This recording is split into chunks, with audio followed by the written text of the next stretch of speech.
just close our eyes for the moment?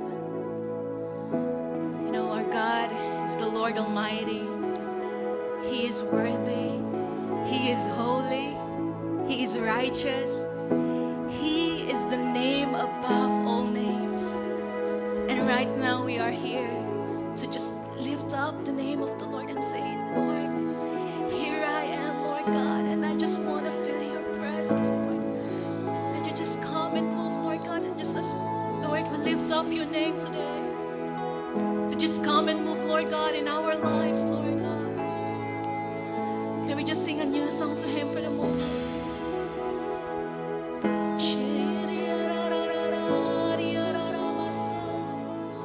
Oh, we bless your name.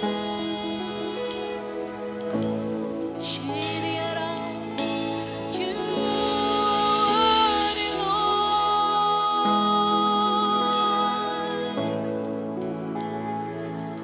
We bless your name, God.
Oh, forever we will sing of your goodness. Forever, Lord God, we will sing of your glory, Lord. And today, Lord God, come and have your way in our midst, Lord God. Come and have your way, Lord. Your people, Lord God. We thank you. We give you the highest praise, the highest adoration of Jesus Christ. Jesus Christ, and everybody say, Amen, Amen, and Amen, Amen. Hallelujah. Praise you, God. Hallelujah.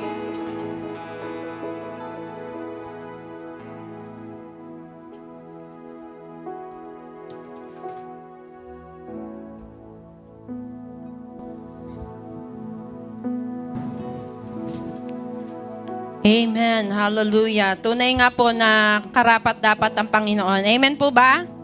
Amen. Ayan. If you have your Bibles with you or yung inyong mga electronic Bibles, please open up with me sa Malakay 3:10. Ang sabi po doon, bring the whole tithe into the storehouse, that there may be food in my house.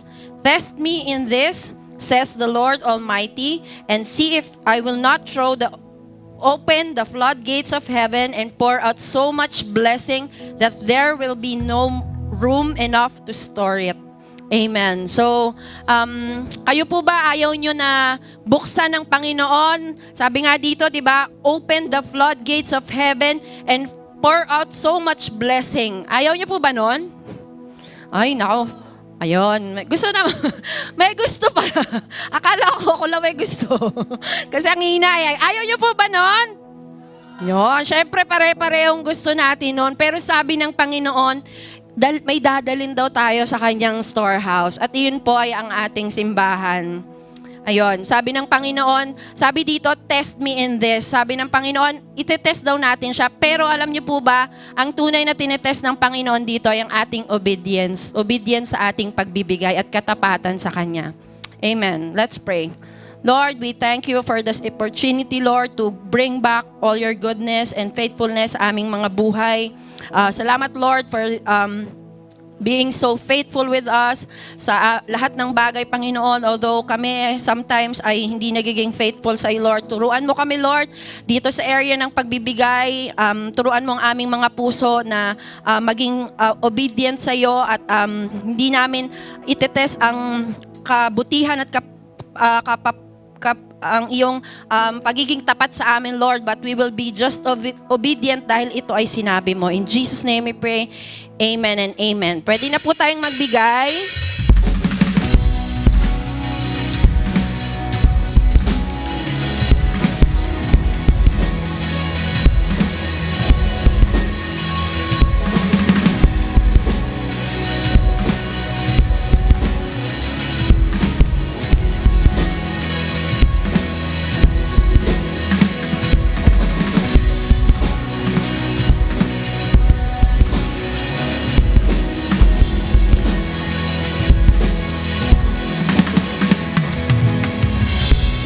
Amen. So, sa mga hindi po nakapagbigay dito sa atin on our physical service, available pa rin po ang ating online giving channels through GCash, and Paymaya. Ayan. GCash. Ayan. So, let's watch this. Ayan, walang CH lagi. Okay. Ayan, meron po tayong ipapakita dito sa ating picture. So, yan. O, di ba? Ang ganda. So, magkakaroon po tayo ng ating another offering, extra offering for this. Special offering for this. Kung nakikita po ninyo yan, meron po tayo dyang lighting and iba pang details na kailangan nating i-meet. So, today po, kung kayo po ay hinihipo ng Panginoon, ayan, para po yan sa stage, nakikita naman po ninyo.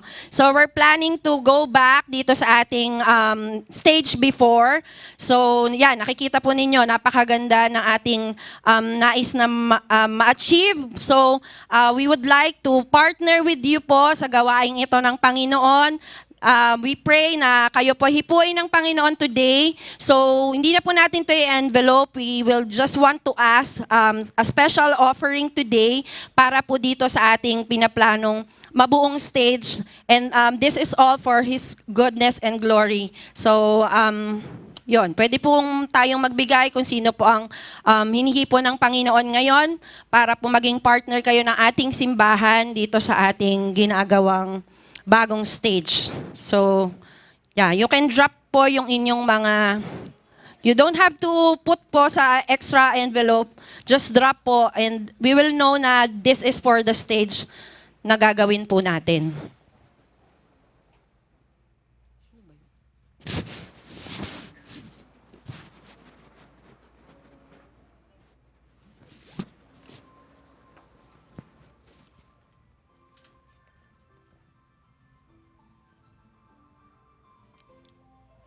Amen. So, pagpalain po ng Panginoon ang kanyang gawain. Tawagin ko na po si... Sorry, may pahabol pa. Tawagin ko na po si Brother Memi. Good morning po sa inyong lahat. Para po sa ating mga announcements, 10 a.m. po for Sunday service. Again, 10 a.m. po, hindi po siya 10:15, hindi po 10:30. 10 a.m. po mag-start. And 11:30 po for Region Service. Kaya sa mga youth na nandito ngayon, we cordially invite you to stay, be blessed, and have fun with us. And we also have 5 p.m. service. This is not just a backup or second service. We are blessed and patuloy na pinapalugo ni Lord dito sa 5 p.m. service. Kaya we encourage you to attend and even join yung mga ministries and life missions program para paglingkuran si Lord. Meron din pong every Wednesday, 6 p.m., prayer meeting at Emam's Garden, Merly Home Subdivision. And every Thursday naman po, 5 p.m., Bible study at Goto, Garay Concepcion. And every Friday, 5 p.m., Women's Life Group at Emam's Garden. And yun lamang po para sa ating mga announcement. And now, let us prepare our hearts as we're about to hear the word of the Lord from our very own senior pastor, Pastor Catherine Menyosa Quezon.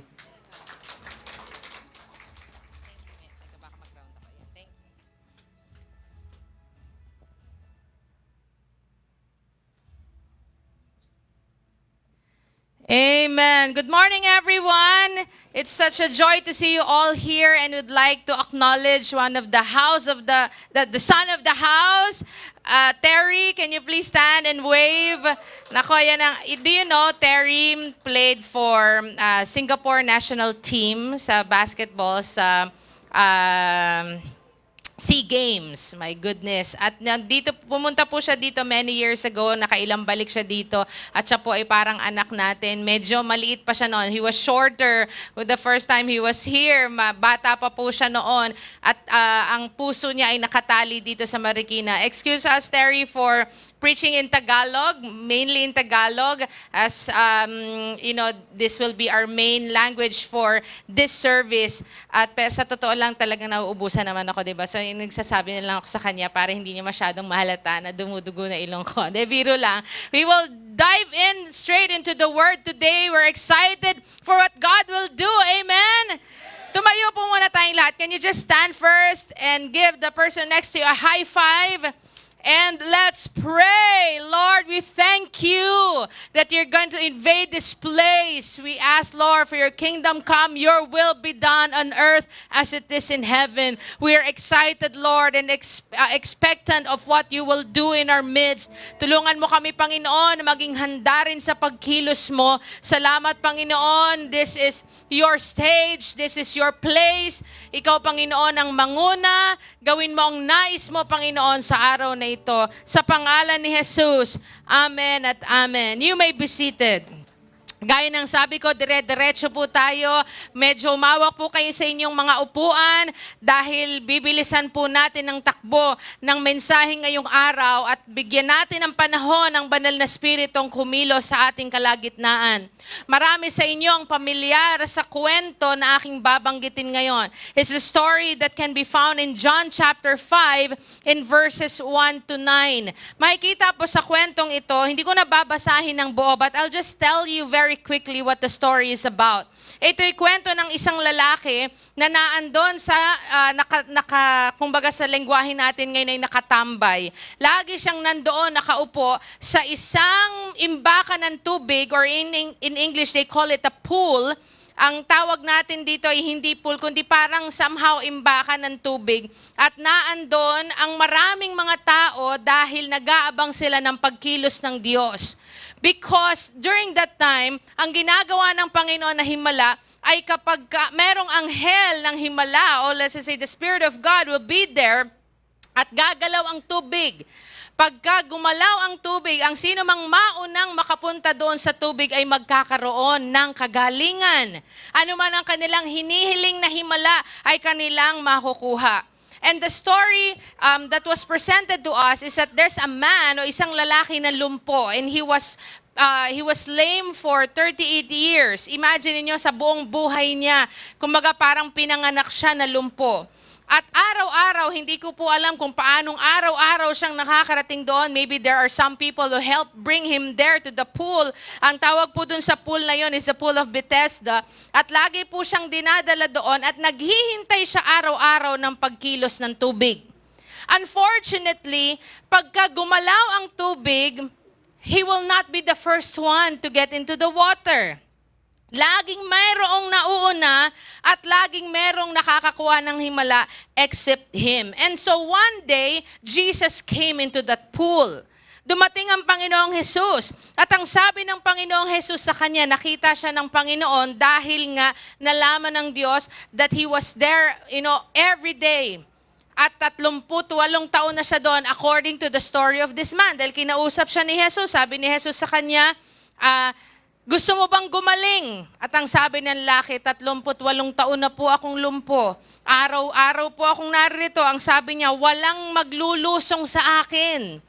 Kasi nga lumpo siya eh. Kahit gumalaw ang tubig, kahit siya pa ang pinakaunang makakita ng tubig, kung walang maglulusong sa kanya papunta sa tubig, hindi niya nakukuha ang kanyang himala. Kaya sabi niya, papunta pa lang ako, siguro siya'y gagapang papunta sa tubig. Ang sabi niya, may mauuna na sa akin. Pero ang sabi ni Jesus sa kanya, tumayo ka, buhatin mo ang iyong higaan at lumakad ka. And so he received that miracle. Ang sabi sa verse 8, noon din ay gumaling ang lalaki, binuhat ang kanyang higaan at lumakad. Alam niyo po, ang tema natin para sa buong buwan ng Setyembre ay patungkol sa banal na spirito. Tama po ba? Tama, di ba? Tungkol sa banal na spirito. At madami sa atin, gaya ng aking nabanggit, ay pamilyar sa kwentong ito.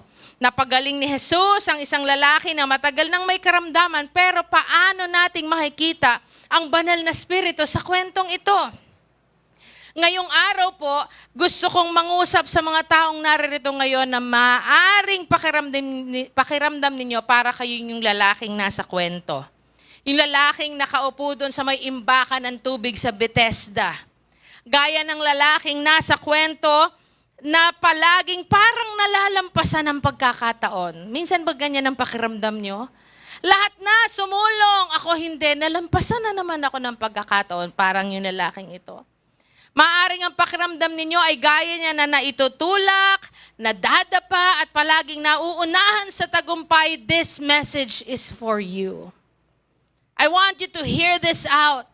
Para kang yung lalaking pilay na nakatingin lang sa himala.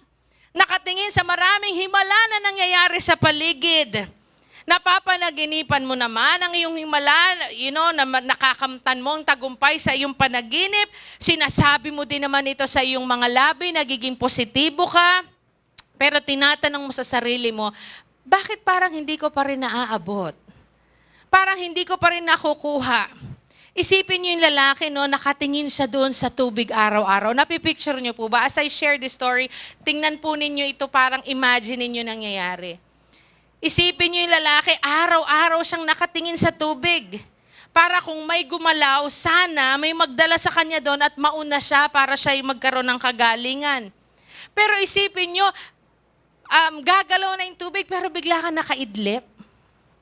Makukuha mo na yung tagumpay, nakaidlip ka, o napapikit ka, namalikmata ka, o kaya nabahing ka, tapos naunahan ka na naman. Imagine the frustration. Tuwing maririnig mo yung sigawan ng iba, na, parang bigla kang nakaidlip, tapos biglang narinig mo na lang may sumigaw na isa, nakakakita na ako! Yung pala kasi gumaling na siya o kaya nakakalakad na siya o kaya gumaling na. Imagine yung panghihinayang sa kanya na naunahan na naman siya. And I'm talking to someone today who has watched other people get blessed, get healed, get promoted, get their new car, and it looks to you from all natural evidences that it will never be you. Parang hindi naman sa akin mangyayari yan sa sitwasyon ko ngayon. Parang hindi na yan darating sa akin. But the Lord said to tell you today, it's coming. It's coming. Kaya po ang titulo ng mensahe natin ngayong araw is, It's My Turn. Kasi pwede mong sabihin ngayong araw, It's my turn today. Can you say that with conviction? Sabi mo, It's my turn. Ay, parang hindi nyo gusto. Ayaw nyo ba yung pagkakataon na kayo naman ang pagpapalain, kayo naman ang makakatanggap ng himala, kayo naman ang hihipuin ng Diyos? Can you say, It's my turn? Ako naman, pagkakataon ko naman ito. Sabi sa talata, Be not weary in doing well, for in due season you shall reap the harvest if you faint not. Kaya wag kayong susuko. Pero wag nyo ring limitahan si Lord sa mga kaya niyang gawin sa buhay mo. Sa paraan, wag mong limitahan si Lord sa paraan ng paghipo niya sa iyo o paraan ng paano niyang gustong gawin ang himala sa buhay mo ngayon. Kasi hindi rin parehas ng sa iba yung karanasan mo. Kung paano kang ihipuin ng Diyos ay maaaring hindi kagaya ng kaparaanan ng paghipo niya dun sa kaibigan mo. Sabi niya sa talata, Behold, I will do a new thing. Gagawa ako ng bago at gagawa rin siya ng bagong karanasan mo. You can stop always comparing your past experiences and expect God to do exactly the same because He can do a new thing. Pwedeng iba ang kaparaanan ng Diyos sa paghipo niya sa iyo noon, sa paghipo niya sa iyo ngayon. For years, the sick, the afflicted, the feeble would come to that pool and wait for a move of the water. Lahat nandun, hinihintay ang paggalaw ng tubig. But on that particular day, God chose to move in a new way. May bagong paraan na ginawa ang Diyos na naranasan ng lalaking ito. Tumayo si Jesus sa harapan ng lalaki. At ano si Jesus? Jesus is the Word. Jesus who is the health and healing. Jesus who is the blessing and prosperity Himself. Siya mismo ang nakatayo sa harap ng lalaking ito.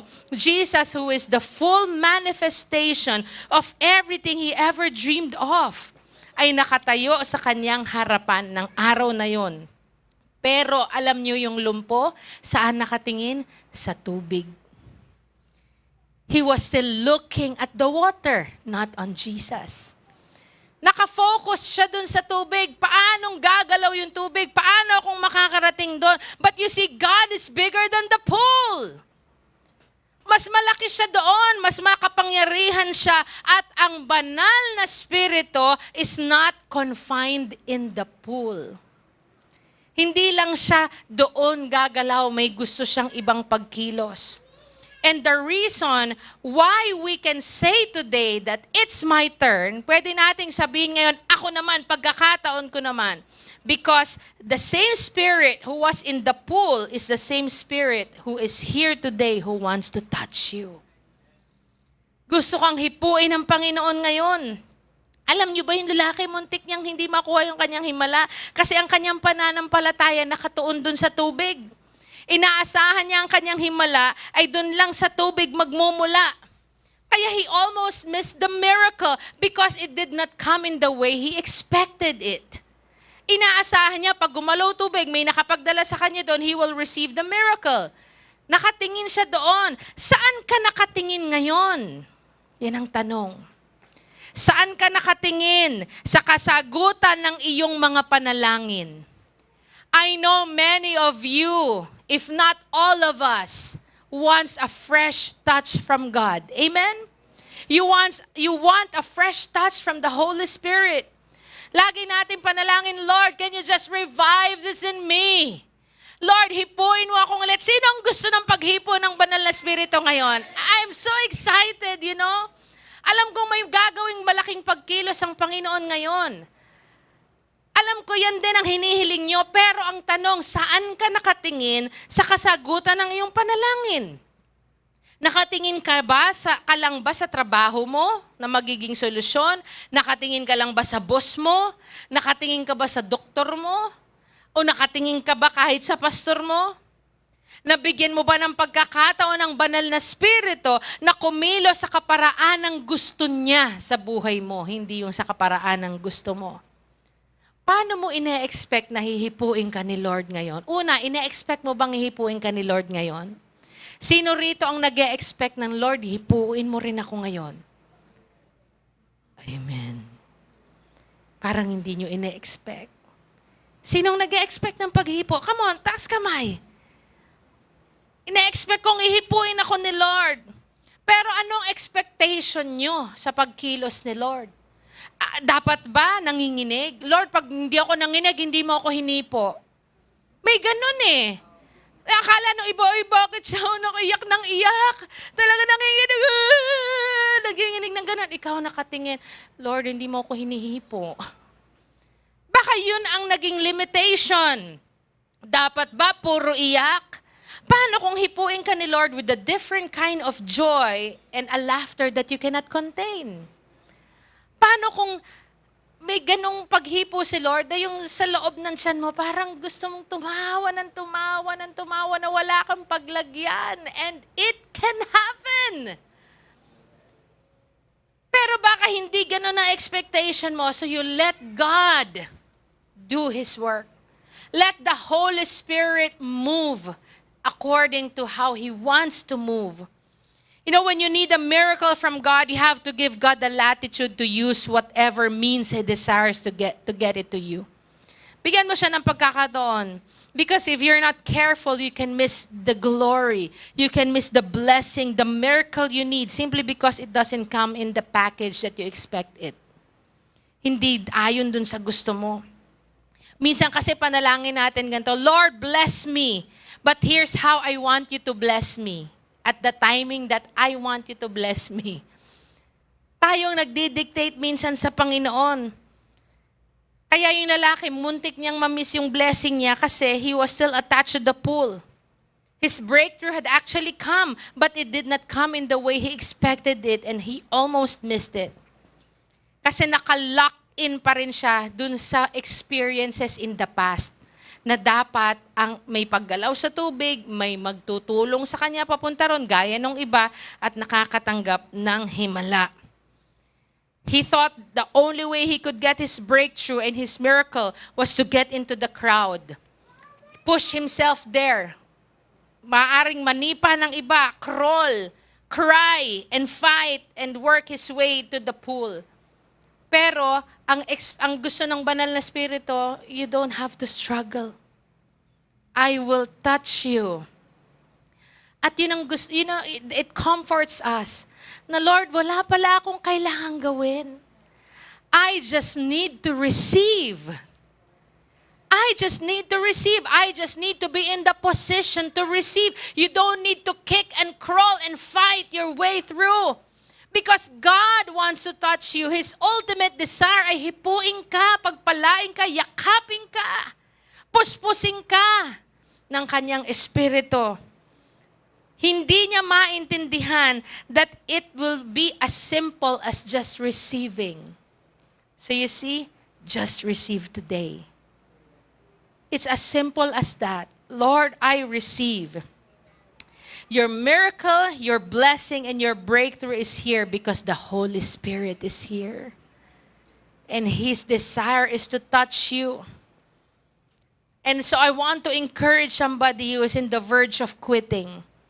Maaring, not really turning your back on God per se. Pero, you want to just shut down, turn off the switch of faith dahil minsan kine-question mo na sinasabi mong, worth it pa ba itong pinapanampalatayahan ko? Kaya pa ba akong itawid? But to you I say, hold on, because faith never quits. Sabi nga nila, quitters never win and winners never quit. Kaya ang difference ng success and failure is just getting up one more time when you fall. Kaya kung nararamdaman mong parang gumuguho na lahat o parang hindi mo nararanasan ang pagkilos ng Banal na Espiritu sa buhay mo, huwag kang hihinto. And that's one thing that separated this man, na kaya nag-stand out siya doon. Bakit of all the people there, it was him that Jesus went to? At ayon sa kanyang kwento, he was there. You know, he was lame for 38 years at ang sabi niya, araw-araw, I'm here. Every day, I'm here. Araw-araw ako naghihintay pero walang nagdadala sa akin. But even if nobody was bringing him into the pool, he was there. He was persistent. He was determined. Sabi niya, hindi ako susuko. Darating ang araw. Hihipuin din ako ng Diyos. Andun pa rin siya araw-araw. Meron siyang determinasyon. You know, that kind of determination and hunger made him keep coming. It made him press through his pain. Press through even in the midst of his disappointment. Even in the midst of his discouragement. Pero marami sa atin, konting discouragement, konting balakid, ayaw na, suko na.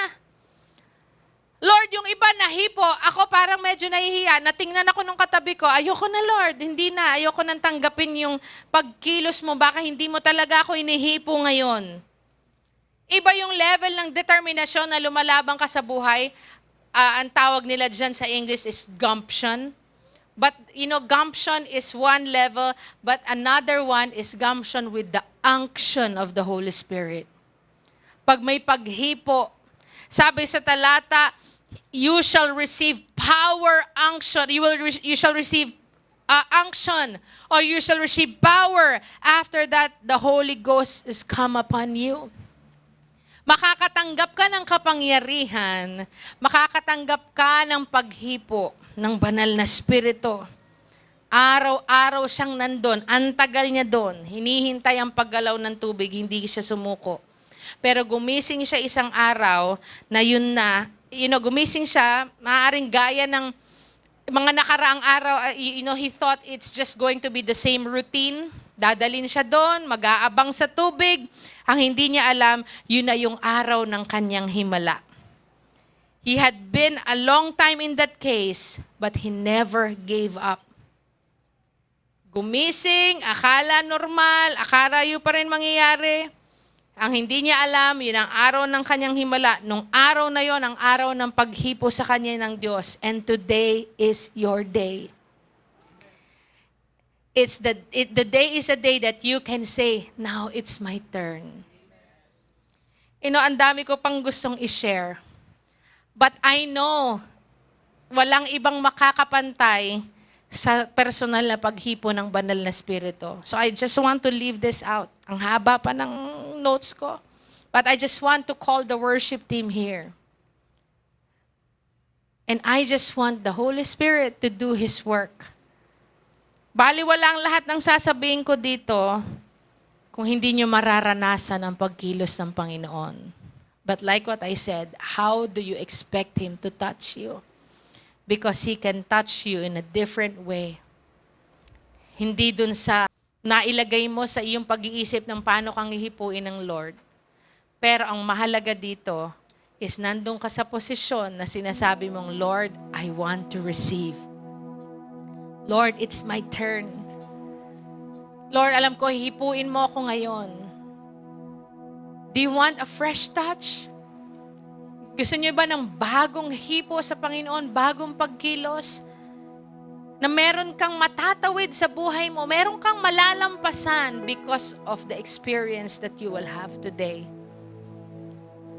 Iba yung klase ng determination mo, pero pag meron kang manakuha na special unction from the Holy Spirit, it changes the ball game. I'd like everyone to stand. We'll sing this song first. And then later, maybe, we'll ask the ushers, the team, na tulungan tayo i-clear ang mga tables. We just want to be in the, expectation today. We just want to expect God to move, the Holy Spirit to fill us. Magandang pagkakataon ito. Parang very intimate sa atin. Iilan ang nandito ngayon. You are blessed because you're going to receive something new. Amen? You may have been outrun in the past, gaya nung lalaki. You may have been ran over. Pero yung lalaki, he was persistent. He keeps coming until he got God's attention. He kept coming through his pain, through his discouragement. Maaring if we're going to put it a little plainer, we have to keep coming. You have to keep coming even through your divorce, your annulment. You have to keep coming even through your bankruptcy, pagkalugi mo sa negosyo, pag madaming challenges sa buhay, sa iyong confusion, sa betrayal ng mga tao sa buhay mo, even through your rejection, just keep coming. You will just want to say the Lord today, Lord, I'm wounded, but I will keep coming. Lord, I'm hurting, but I'm coming. I'm confused, Lord, but I'm coming. I'm battling depression, but I am coming. Be in the position to receive, even if you will drag your leg, even if you have to crawl, but you have to keep coming. Amen? Alam nyo, death is certain. But if we are going to die, I pray that we die running or even crawling towards your miracle. Nang hindi kayo sumusuko. So today, hindi natin pahabain. You be in the position of receiving today and expect the Holy Spirit to touch you afresh. As we sing this song, hayaan yung mangusap ang banal na Espiritu sa inyo. Hayaan nyo na hipuin kayo ng Panginoon ngayon at damhin nyo ang pagkilos at paghipo niya sa buhay nyo. Amen? Thank you, Jesus. Hallelujah.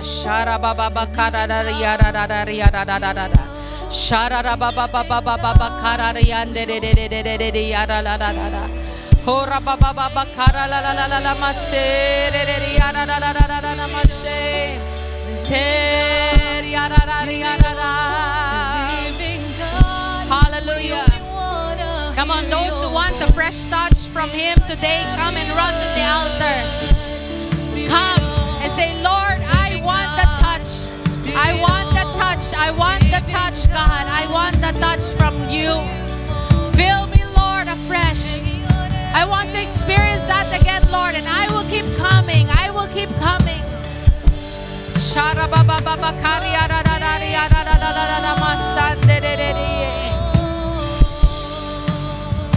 Come on, let's sing this song. Spirit of the living God, Spirit of the living God, we only want to hear your voice. We're hanging on every word. Spirit of the living God, Spirit of the living God, we want to know you more and more. We're hanging on every word. Come on, we will sing this song again.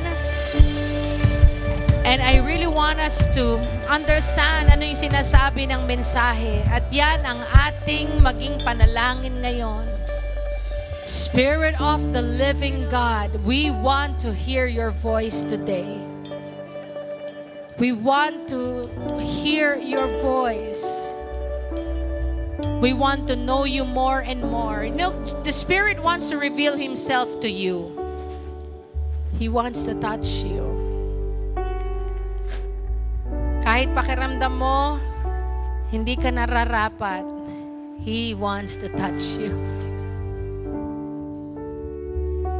Spirit of the living God, Spirit of the living God, we only want to hear your voice. We're hanging on every word. Spirit of the living God, Spirit of the living God.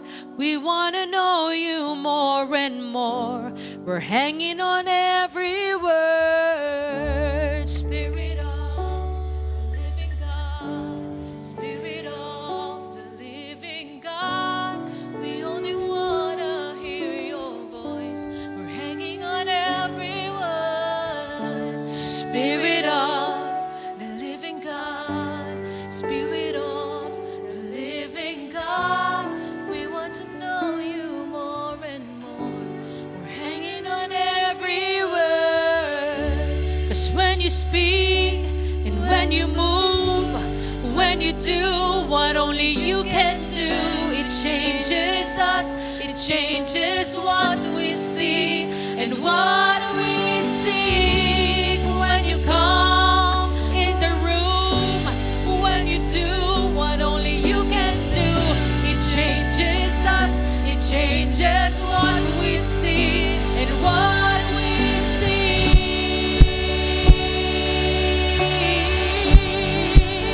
It changes me.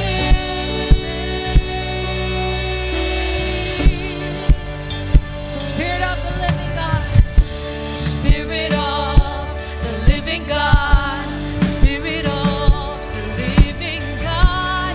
We're leading into all you are.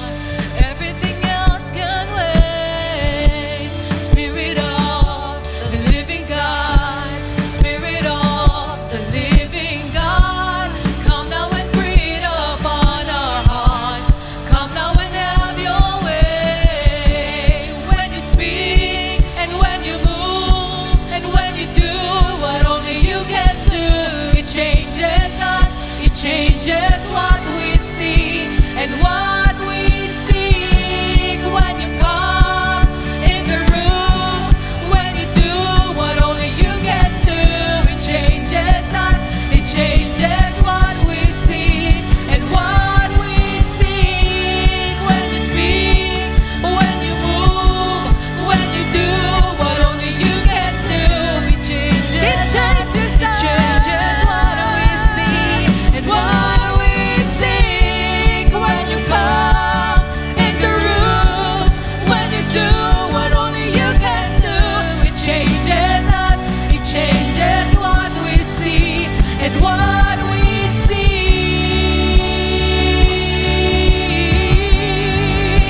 It changes me.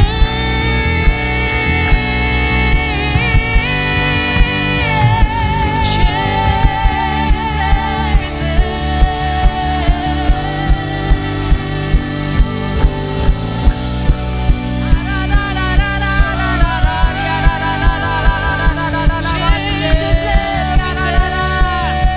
Come and move it, come and move freely, Holy Spirit. Do what only you can do.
Hallelujah. Thank you, Jesus.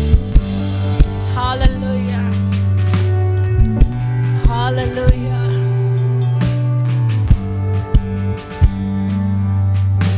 Hallelujah. He is here. He is here.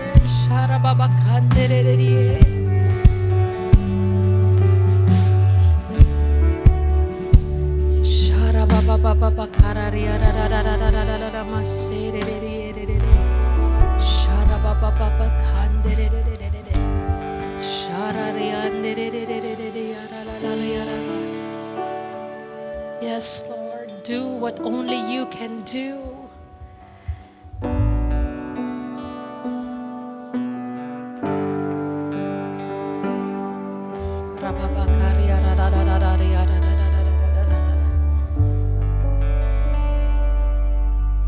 There's a unique touch God wants to do for you.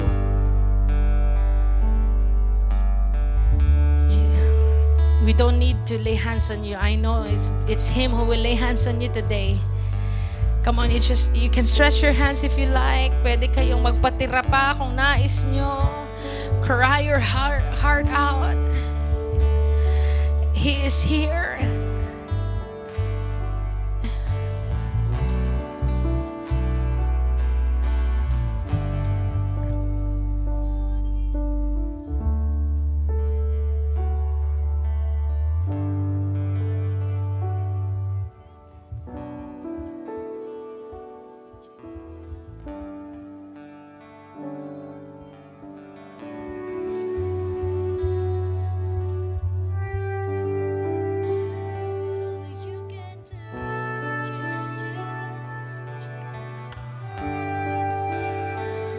Maybe this message is for you. You have been waiting for this message to be heard.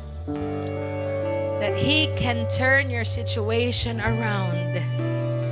Parang nadala mo ang sarili mo sa isang sitwasyon na mahirap lusutan. But today, sabi ng Panginoon sa iyo, I have come to your rescue. I will rescue you. I will pull you out. Amen, surrender it to me. Hindi mo to kaya mag-isa. Sasamahan kita, ang sabi sa iyo ng Panginoon. Entrust it to me. This is beyond your control.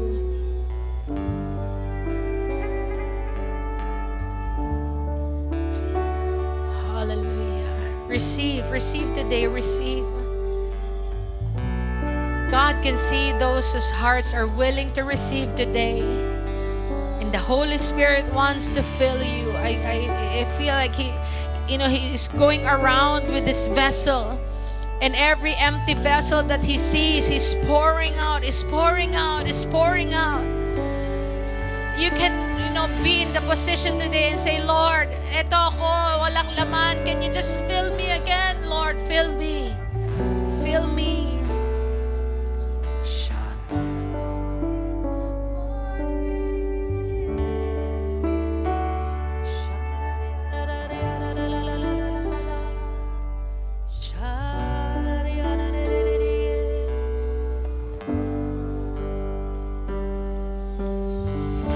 Spirit of the living God, Spirit of the living God, we only want to hear your voice.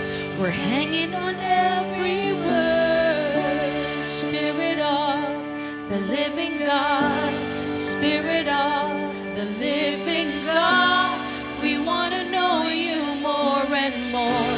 We're hanging on every word. Spirit of the living God, Spirit of the living God, we only want to hear your voice. We're hanging on every word.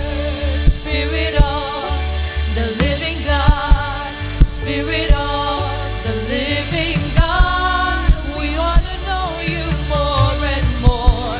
We're hanging on every word. 'Cause when you speak, when you move, and when you do what only you can do, it changes.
Hallelujah. Can you just all lift your hands to the heavens today? Come on, lift your hands.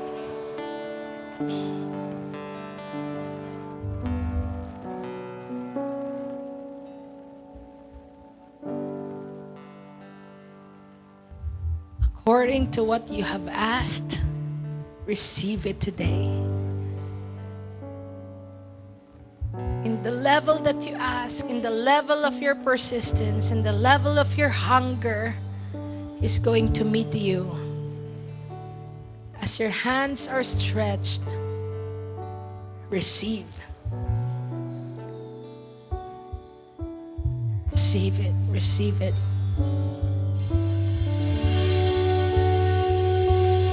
Receive, receive, receive. Receive it in Jesus' name.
Receive the blessing of God the Father, the love of God the Son, and the fellowship of God the Holy Spirit.